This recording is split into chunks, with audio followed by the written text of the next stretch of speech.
Today I'm going to talk about multifamily house hacking. I'm really excited about this idea because you can value add through rent control loopholes for owner-occupied properties in California. This is where it gets really interesting.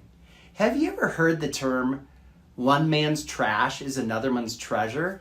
As I analyze investment properties daily, I come across properties with rents that are as much as 60% under fair market value. Rent control, depending on the jurisdiction, will not allow a non-owner occupant investor to raise the rent more than somewhere between 5 and 10% per year, no matter how far under market these rents are.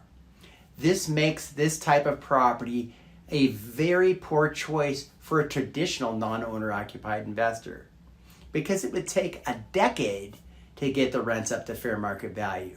Because of the low rent control trap, these properties will typically sell for 5 to 15% discount.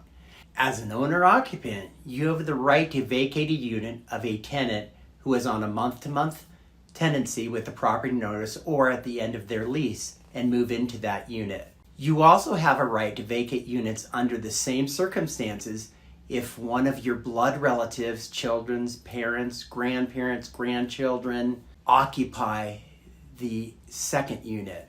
Again, you need to make sure you and your attorney have carefully reviewed all the rent control rules in your jurisdiction before proceeding. Armed with this information, we can now target units with one unit vacant and one at a very low rent, or with both units at a very low rent to get a much better price. In this example, you would rent the vacant unit at fair market value and move into the unit that is well below market value. You could do the same with the property with 2 units well below market by having a qualifying relative move into the second unit, or by moving into the first unit, fixing it up, and eventually moving into the second unit to fix it up later. Over time, by fixing up both units and getting the rents up, if you decide to sell, you will have created some real equity. This is one time a small investor has a big advantage over a non-owner occupied investor. I'd be happy to answer any of your questions.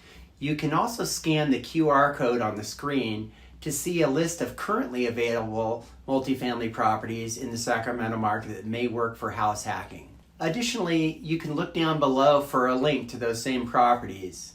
If you'd like to see more videos on how you can invest in Sacramento multifamily properties, don't forget to subscribe to the channel.